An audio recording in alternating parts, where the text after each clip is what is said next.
Assalamualaikum warahmatullahi wabarakatuh. Selamat pagi teman-teman semuanya. Selamat pagi juga Bapak Girang selaku dosen manajemen pemasaran.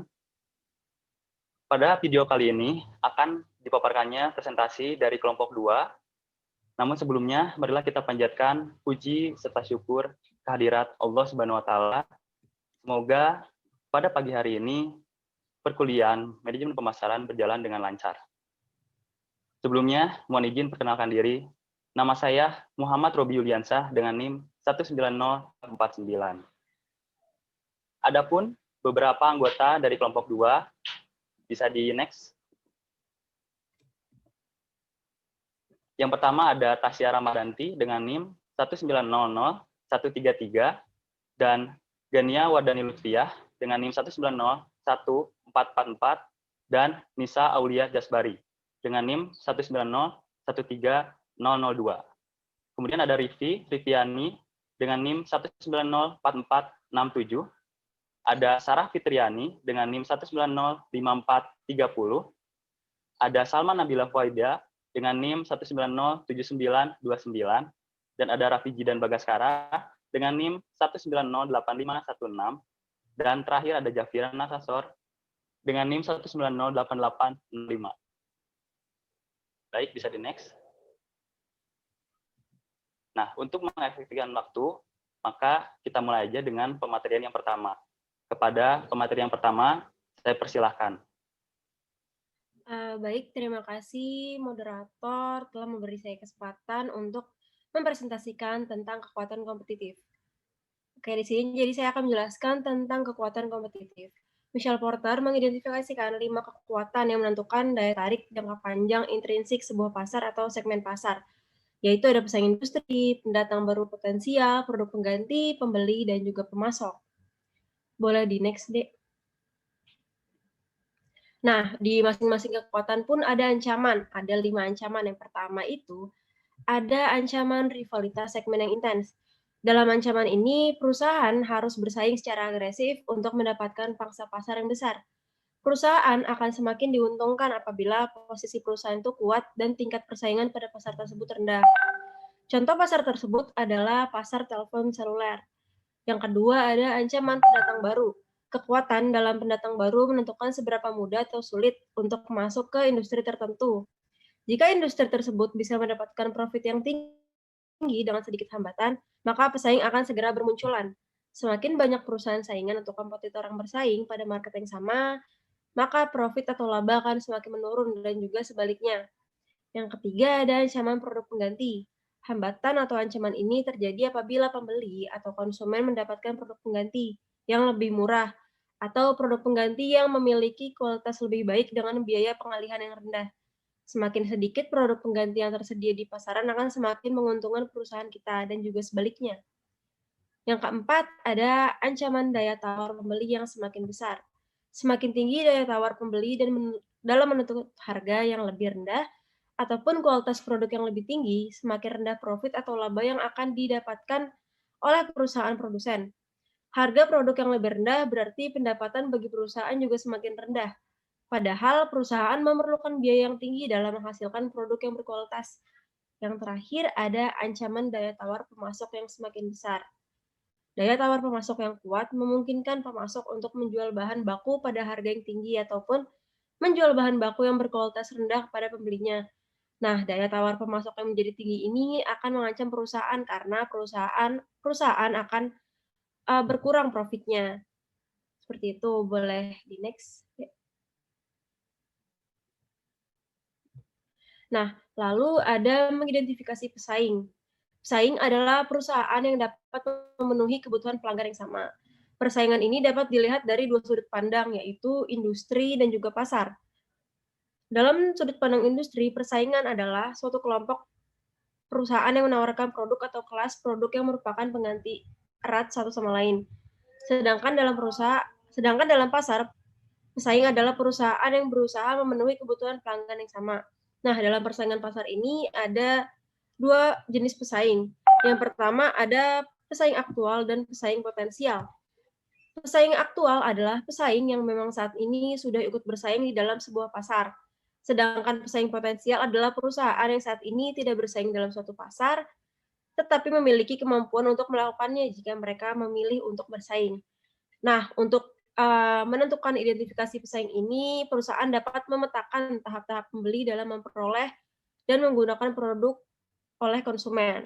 Seperti itu, mungkin hanya itu yang bisa saya sampaikan. Terima kasih, saya kembalikan ke moderator.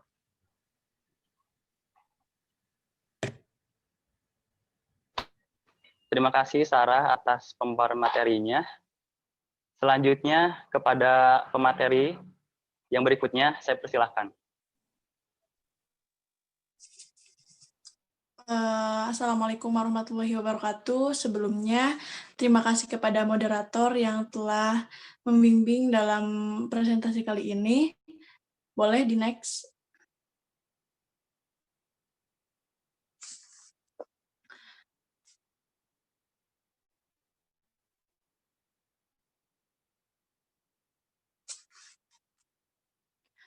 Kali ini saya akan menjelaskan tentang pertumbuhan yang tinggi terhadap inovasi nilai atau pertumbuhan yang tinggi melalui inovasi nilai. Yang pertama itu, apa itu pertumbuhan penjualan? Jadi, pertumbuhan penjualan itu mencerminkan manifestasi keberhasilan investasi periode masa lalu dan dapat dijadikan sebagai prediksi pertumbuhan masa yang akan datang. Lalu, apa itu nilai perusahaan? Nilai perusahaan itu kondisi tertentu yang dicapai oleh perusahaan sebagai gambaran dari kepercayaan masyarakat terhadap perusahaan setelah melalui suatu proses kegiatan selama perusahaan tersebut didirikan sampai hingga saat ini. Lalu, apa itu inovasi? Inovasi atau innovation yaitu membuat perubahan atau memperkenalkan sesuatu yang baru, atau bisa juga sering atau diartikan itu sebagai pembaruan. Lalu, dalam era globalisasi ini, perubahan lingkungan yang begitu cepat menuntut perusahaan untuk dapat bersaing secara global dan dibarengi oleh kekuatan adaptasi secara cepat dengan melakukan perbaikan terus-menerus melalui inovasi. Dalam melakukan inovasi, perusahaan berusaha menciptakan produk baru dan melakukan proses produksi yang lebih baik. Dalam mengkonsumsi suatu produk, konsumsi tidak hanya sebatas melihat pada nilai atau fungsi suatu produk yang dipilih, tetapi juga melihat nilai tambah atau kelebihan dari produk tersebut. Keinginan inilah yang harus dipahami oleh perusahaan kepada konsumen agar tidak kehilangan konsumen. Perkembangan inovasi yang tepat itu akan berpengaruh dan bakalan sesuai dengan target pasar yang kita inginkan. Lalu, sebagian investor juga memilih perusahaan yang memiliki sikap inovasi yang konsisten. Mungkin sekian dari saya kembalikan lagi kepada moderator. Terima kasih. Baik, terima kasih Rifki atas pemaparan materinya. Langsung saja kepada pemateri selanjutnya, saya persilahkan. Baik, moderator, suara saya terdengar?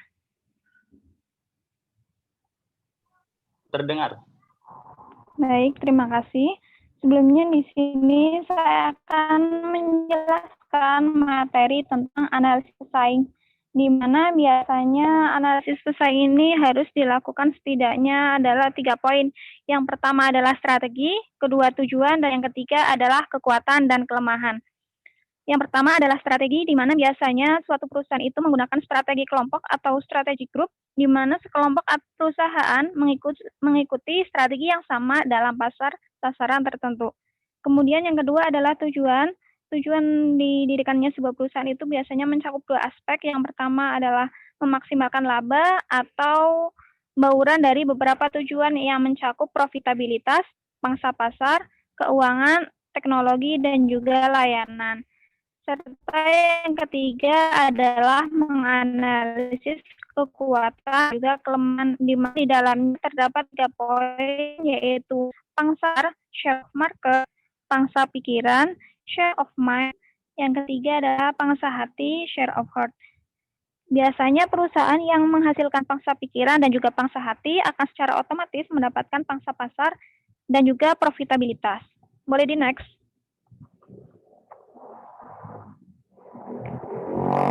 Nah, setelah kita menganalisis pesaing, di selanjutnya adalah memilih mana di sini ada 3 poin.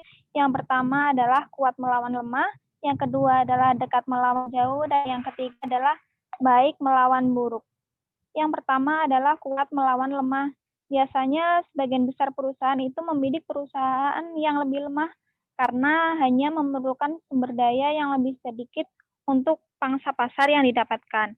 Tetapi perusahaan juga harus bertarung dengan pesaing yang kuat agar dapat mengejar perusahaan yang terbaik. Bahkan pesaing kuat sekalipun pasti tetap mempunyai beberapa kelemahan di dalamnya. Yang kedua adalah dekat melawan jauh. Umumnya sebagian besar perusahaan itu bersaing dengan hampir mirip dengan perusahaan mereka. Contoh perusahaannya seperti perusahaan Chevrolet yang bersaing dengan perusahaan Ford. Yang ketiga adalah baik melawan buruk. Semua industri memiliki pesaing yang baik dan juga yang buruk. Pesaing baik biasanya bermain sesuai aturan industri seperti menetapkan harga sesuai biaya, dan mereka biasanya menyukai persaingan yang sehat.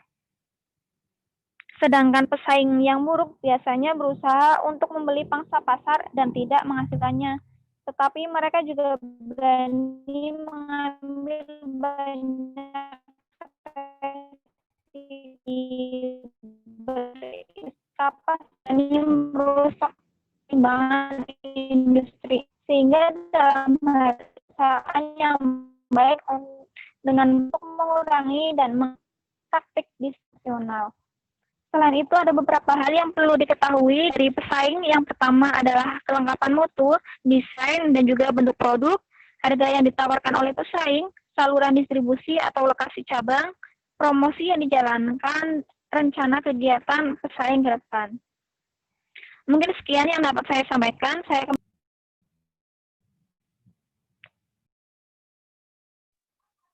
Baik, terima kasih Nisa atas pemaparannya. Langsung saja ke materi selanjutnya. Silakan. Baik, terima kasih kepada Robi selaku moderator dan juga terima kasih kepada Bapak Girang selaku dosen pengampu dari mata kuliah Manajemen Pemasaran. Dan di sini saya Gania Wardani Lutfia akan menjelaskan 2 materi. Yang pertama diantaranya adalah memilih pelanggan. Berbicara mengenai memilih pelanggan, tentunya sebagai bagian dari saingan, sebuah perusahaan harus mampu mengevaluasi basis pelanggan dan memilih mana pelanggan yang akan mereka pertahankan dan juga mana pelanggan yang rela mereka lepas. Adapun cara untuk membagi basis pelanggan, salah satunya adalah dengan menentukan apakah pelanggan tersebut berharga atau tidak berharga. Adapun segmennya terbagi menjadi 4, ada berharga rentan, ada berharga tidak rentan, ada tidak berharga rentan, dan yang terakhir adalah tidak berharga. Dan seperti yang bisa kita semua lihat di layar, yang pertama adalah kisi pemilihan pelanggan berharga namun rentan. Jadi pelanggan jenis tapi tidak sepenuhnya. Jadi perusahaan perlu mencari dan mengatasi sumber kerentanan mereka untuk mempertahankan pelanggan dengan jenis berharga namun rentan. Yang selanjutnya adalah pelanggan tidak berharga namun rentan. Tipe pelanggan seperti ini biasanya senang beralih, juga perlu membiarkan mereka pergi atau bahkan dorong mereka pergi. Yang selanjutnya adalah tipe pelanggan berharga namun tidak rentan. Pelanggan tipe ini tentunya setia dan juga menguntungkan perusahaan. Jadi perusahaan jangan mereka dan juga perusahaan perlu mempertahankan raih manfaat dari kepuasan mereka yang sebesar-besarnya. Dan yang terakhir adalah pelanggan dengan tipe tidak berharga dan tidak rentan. Pelanggan yang tidak menguntungkan ini bahagia. Cobalah membuat rentan. Dan next. Selanjutnya kita akan membahas mengenai strategi kompetitif pemimpin pasar. Sebelum membahas mengenai tindakan yang perlu dilakukan perusahaan, mari kita semua lihat kepada grafik yang berada di sebelah kanan. Jadi untuk mendapatkan masukan selanjutnya, kita bisa dengan mengklasifikasikan suatu perusahaan berdasarkan peran yang dimainkannya dalam pasar sasaran. Apakah perusahaan tersebut merupakan pemimpin pasar, apakah penantang pasar, pengikut pasar, atau penceruk pasar. Seperti yang terlihat dalam grafik yang ditampilkan, kita ambil contoh misalkan perusahaan 40% merupakan pemimpin pasar, 30% merupakan penantang pasar, 20% merupakan pengikut pasar, dan juga 10% lainnya berada di penceruk pasar yang merupakan perusahaan yang melayani segmen pasar kecil tidak dilayani oleh perusahaan besar. Nah, karena kebanyakan dari industri atau mungkin hampir semua industri pasti berisi satu perusahaan yang menjadi pemimpin pasar dan perusahaan tersebut diakui. Perusahaan tersebut biasanya memiliki pangsa pasar yang besar, produknya relevan, dan juga dapat memimpin perusahaan lainnya dalam perubahan harga, pengenalan produk baru, dan juga intensitas promosi, dan selain itu cakupan distribusinya. Nah, kita selanjutnya membahas mengenai apa sih yang seharusnya dilakukan perusahaan agar tetap menjadi nomor satu. Tentunya suatu perusahaan melakukan 3 tindakan seperti yang bisa kita lihat. Yang pertama adalah memperluas total permintaan pasar dengan pelanggan baru dan juga meningkatkan penggunaan. Yang kedua adalah melindungi pangsa pasarnya dengan cara defensif ataupun ofensif. Dan yang ketiga adalah meningkatkan pangsa pasarnya. Dan poin-poin ini akan dijelaskan oleh rekan saya yang selanjutnya. Dan selanjutnya saya persilakan lagi kepada moderator. Terima kasih.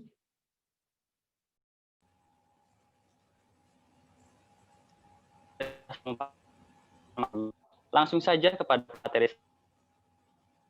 saya persilahkan. Ya, terima kasih kepada moderator sebelumnya yang telah mempersilahkan saya untuk presentasi pada hari ini. Nah, di sini saya akan menerangkan tentang memperluas total pasar.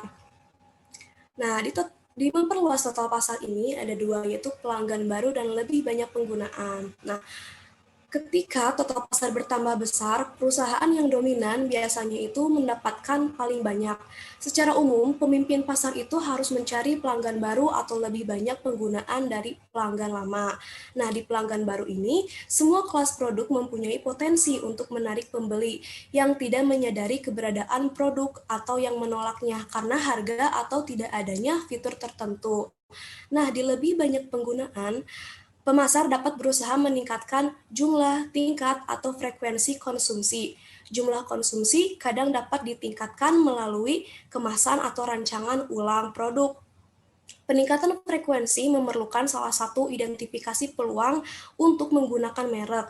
Nah, salah satu strategi untuk mempercepat penggantian produk adalah mengaitkan tindakan mengganti produk dengan liburan, acara, dan strategi, memberikan informasi yang lebih baik kepada konsumen tentang kapan mereka menggunakan produk untuk pertama kalinya, kemudian harus menggantinya, kemudian tingkat kinerja produk saat ini. Boleh di next.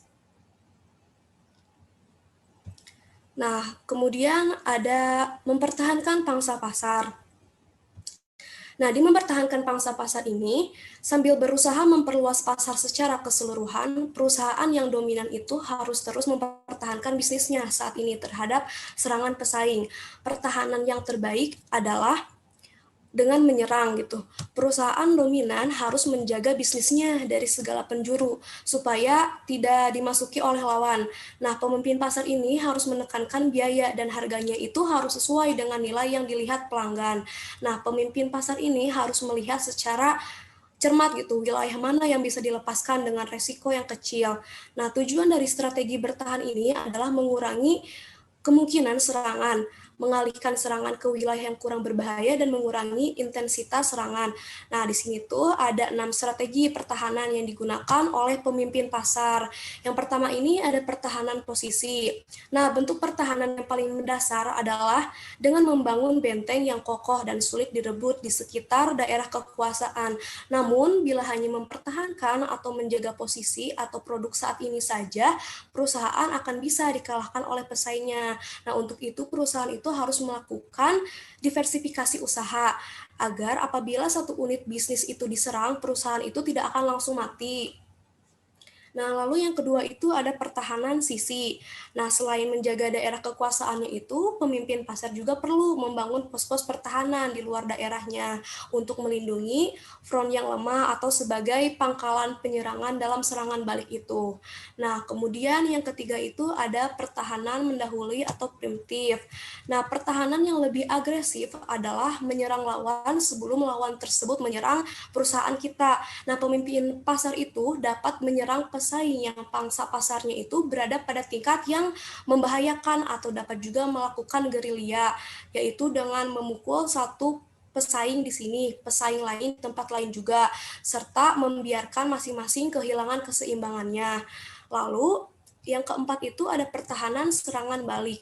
Nah, bila perusahaan pemimpin pasar diserang, maka reaksi pertamanya adalah menyerang balik. Pemimpin itu tidak dapat tinggal diam dan dihadapkan pada penurunan harga, promosi besar-besaran, peningkatan produk, atau serangan ke wilayah penjualan oleh pesaing.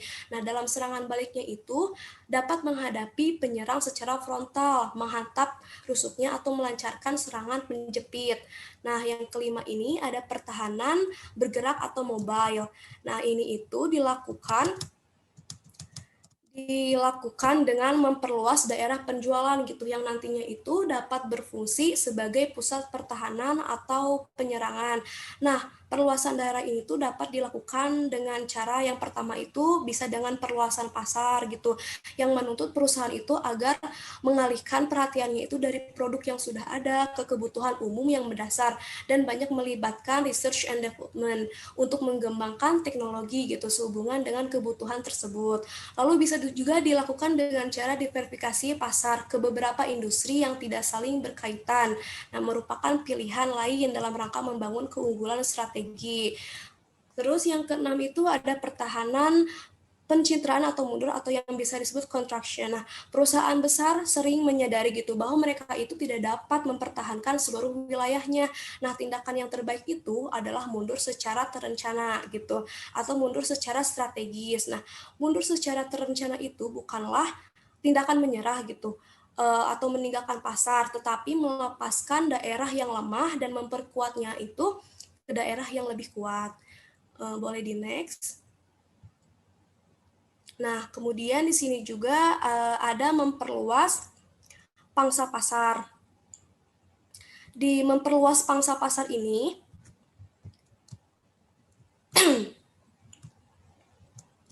nah, di banyak pasar atau satu titik pangsa ini bernilai puluhan juta dolar gitu. Tidak heran gitu bila persaingan menjadi sangat kuat gitu di banyak pasar. Nah, meskipun demikian gitu mendapatkan peningkatan pangsa pasar yang terlalu dilayani tidak secara otomatis menghasilkan laba yang lebih tinggi nih. Karena biaya pembeli pangsa pasar yang lebih tinggi itu bisa jauh melebihi nilai pendapatnya. Nah, kemudian di sini tuh ada faktor-faktor juga yang harus diperhatikan gitu sebelum mengejar peningkatan pasar.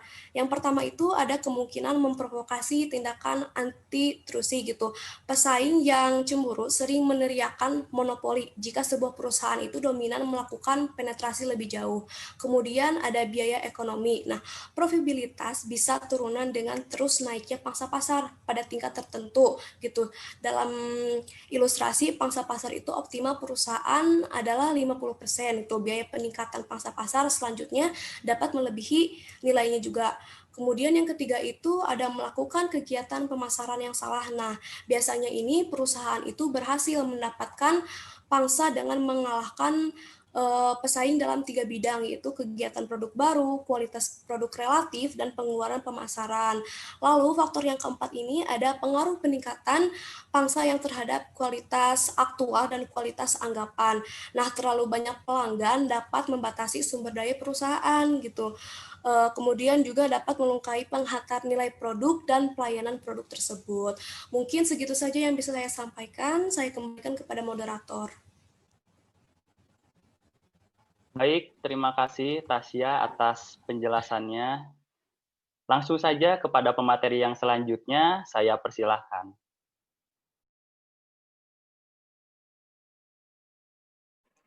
Assalamualaikum warahmatullahi wabarakatuh. Terima kasih kepada moderator karena telah memberikan kesempatan saya untuk menjelaskan materi tentang strategi kompetitif lain. Dalam strategi kompetitif lain dibagi menjadi beberapa strategi, di antaranya ada, coba next. Ada strategi penantang pasar. Strategi penantang pasar adalah strategi yang biasanya dilakukan oleh perusahaan-perusahaan yang terletak pada posisi kedua atau ketiga, di mana perusahaan-perusahaan ini menyerang pemuka dan pesaing-pesaing lain dengan tawaran yang agresif untuk memperoleh lebih banyak market share. Strategi penyerangan yang biasa digunakan oleh penantang pasar yaitu ada, yang pertama ada menetapkan sasaran strategis dan lawan. Langkah awal yang harus dilakukan oleh penantang pasar adalah menetapkan sasaran strategis. Jadi harus diarahkan pada sasaran yang jelas, menentukan dan bisa dicapai. Sasaran strategisnya adalah peningkatan bagian pasar dengan harapan bahwa hal itu akan menghasilkan profitabilitas yang lebih tinggi. Pada dasarnya, penyerang dapat memilih untuk menyerang salah satu 3 jenis perusahaan, yaitu ada perusahaan menyerang pemimpin pasar, yang kedua ada perusahaan menyerang perusahaan-perusahaan yang besarnya sama, yang kurang berhasil dan kurangan dana, yang ketiga ada perusahaan yang menyerang perusahaan regional yang lebih kecil, yang kurang berhasil dan kurangnya dana. Yang kedua ada memilih strategi serangan umum.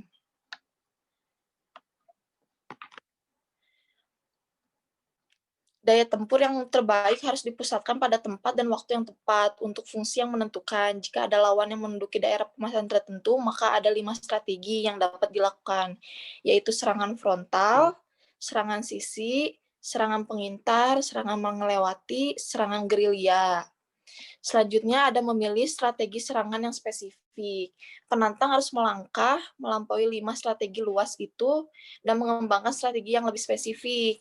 Semua aspek program pemasaran dapat bertindak sebagai jenis serangan, seperti produk berharga murah atau produk diskon, produk dan jasa baru atau yang diperbarui, ragam penawaran yang lebih luas, dan strategi distributif inovatif.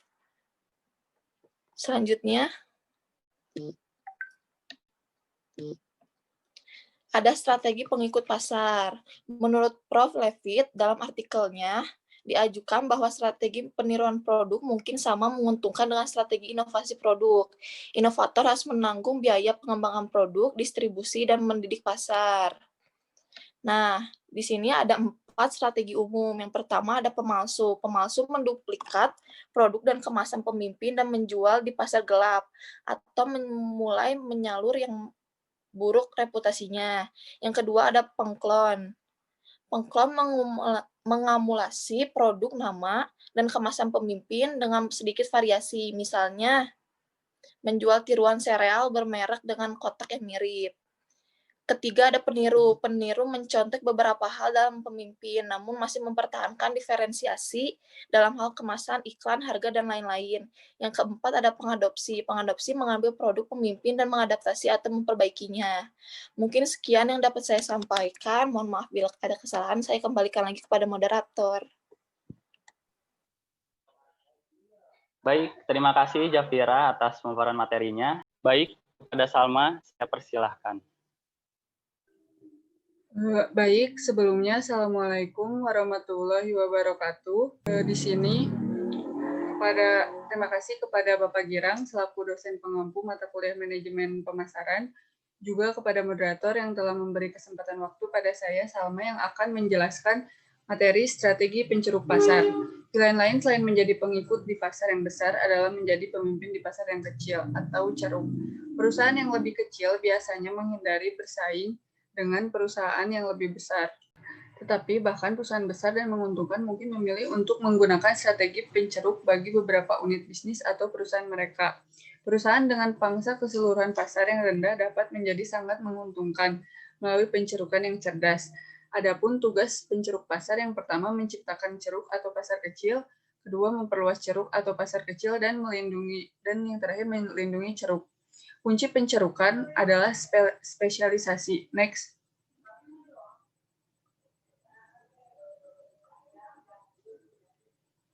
Boleh di next. Adapun peran spesialis ceruk yang pertama ada spesialis pemakai akhir.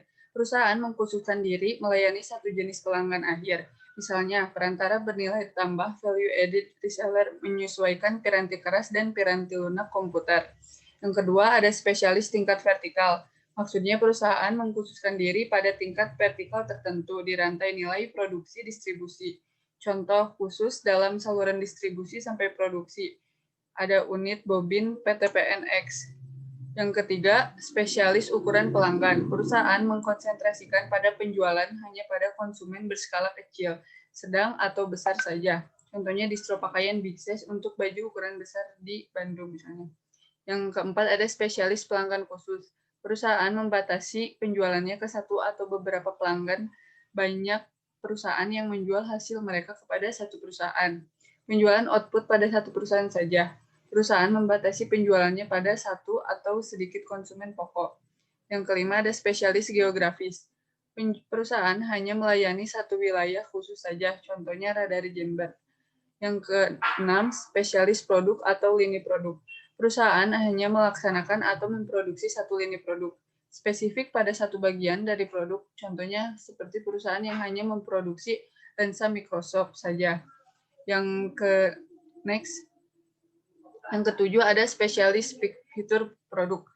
Perusahaan hanya mengkhususkan diri dalam memproduksi jenis produk atau fitur produk tertentu. Produksi pada satu jenis produk saja, misalnya perusahaan transportasi PJKA atau jasa berbagi mobil Zipcar membidik orang yang tinggal dan bekerja di 7 kota besar Amerika Serikat dan sering menggunakan transportasi umum, tetapi masih membutuhkan monil beberapa kali sebulan. Yang ke-8, spesialis pesanan.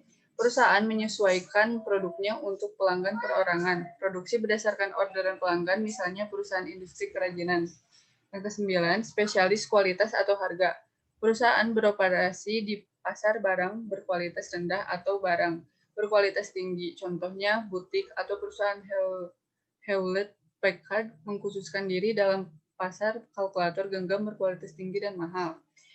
Yang ke-10, spesialis jasa. Perusahaan menawarkan satu jasa atau lebih yang tidak disediakan oleh perusahaan lain. Misalnya, sebuah bank dapat memberikan pinjaman lewat telepon dan mengirimkan uang secara langsung kepada pelanggan. Atau maksudnya menyediakan jasa yang lain daripada yang lain. Misalnya di pegadaian, rumah persemayaman. Dan yang terakhir ada spesialis saluran distribusi. Perusahaan mengkhususkan diri untuk melayani khusus pada satu saluran distribusi saja. Contohnya perusahaan minuman ringan memutuskan untuk menyediakan layanan minuman ringan ukuran sangat besar hanya di stasiun pom bensin. Maka dapat disimpulkan penceruk pasar melayani segmen pasar kecil yang tidak dilayani oleh perusahaan yang lebih besar. Kunci pencerukan adalah spesialisasi. Penceruk mengembangkan penawaran untuk benar-benar memenuhi kebutuhan kelompok pelanggan tertentu, misalnya mengenakan harga mahal dalam prosesnya. Juga memiliki kemampuan mengenal konsumennya, sehingga pelayanan yang dapat berjalan dengan lebih baik. Cukup sekian, terima kasih. Saya kembalikan kembali kepada moderator.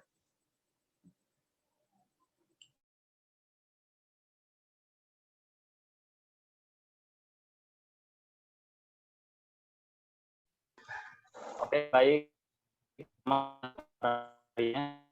Langsung saja kepada pemateri selanjutnya. Silakan. Sebelumnya apakah suara saya terdengar jelas? Bapak moderator? Terdengar. Oh, ya. Terima kasih sebelumnya kepada Pak Girang selaku dosen pengampu dan terima kasih juga kepada moderator. Di sini saya akan menerangkan dengan penyimbangan orientasi pelanggan dan pesaing. Yang pertama, perusahaan berorientasi pada pesaing merupakan perusahaan yang gerakannya terutama didasarkan pada tindakan atau reaksi dari pesaing. Sedangkan perusahaan yang berorientasi pada pelanggan lebih memfokuskan pada pengembangan pelanggan dalam merancang strateginya. Perusahaan yang berpusat pada pesaing adalah perusahaan yang bergerak berdasarkan aksi dan reaksi pesaing. Pada sisi positifnya, perusahaan ini mengembangkan orientasi pejuang, mengamati kelemahan posisinya sendiri, mencari kelemahan pesaing. Pada sisi negatifnya, perusahaan ini menjadi lebih reaktif, yang artinya daripada melaksanakan strategi hubungan antar pelanggan, perusahaan ini lebih mendasarkan gerakannya sendiri pada gerakan pesaing. 3 komponen hal yang harus diperhatikan dari perusahaan yang memilih pesaing sebagai targetnya, yaitu yang pertama adalah pesaing yang kuat atau lemah, pesaing dekat atau jauh, dan pesaing baik atau tidak baik. Pesaing kuat atau lemah dapat diketahui melalui analisa nilai pelanggan. Analisa ini dilakukan untuk menentukan manfaat apa yang dinilai pelanggan, sasaran dan cara mereka menentukan peringkat nilai relatif di berbagai macam tawaran pesaing. Pesaing dekat atau jauh dilihat dari kemiripannya dengan perusahaan kita. Semakin perusahaan itu memiliki banyak kemiripan dengan perusahaan kita, berarti dapat disebut bahwa ia adalah pesaing dekat, dan semakin menjauh kemiripannya dengan perusahaan kita dapat disebut bahwa ia adalah pesaing jauh perusahaan kita. Untuk pesaing baik dan buruk itu pesaing yang sesuai dengan aturan pasar, sedangkan pesaing buruk itu bersaing dan tidak mengikuti aturan pasar. Untuk perusahaan yang berpusat pada pelanggan adalah perusahaan yang memfokuskan dirinya pada pengembangan pelanggan dalam merancang strategi pemasarannya dan mengantarkan nilai baru yang menetapkan strategi jangka panjang yang masuk akal. Namun pemberdayaan pelanggan hanya dimungkinkan jika perusahaan yang menyediakan lingkungan yang sesuai. Tujuan utamanya adalah customer centricity adalah membuat pembelian produk menjadi pengalaman yang positif dan nyaman. Oleh karena itu, solusi teknik yang sangat tepat itu dapat diperlukan. Tapi efek samping dari customer centricity adalah kenyataan bahwa perusahaan membedakan diri mereka dari perusahaan yang lain dengan berfokus pada pelanggan dan menampilkan diri mereka sebagai pendukung pasar yang mengejar strategi untuk mereka sendiri. Sekian presentasi dari saya. Terima kasih. Saya balikkan lagi kepada moderator. Baik, terima kasih Raffi atas pemaparan materinya. Mungkin itu menjadi pemaparan materi yang terakhir dan sudah berakhir pemaparan materi dari kelompok 2. Terima kasih bagi rekan-rekan yang menyimak dari awal hingga akhir. Semoga rekan-rekan semua dapat mengambil inti ilmu yang bisa dipelajari dan dijadikan hikmah. Mungkin cukup sekian, mohon maaf bila ada kesalahan kata dan lain-lain.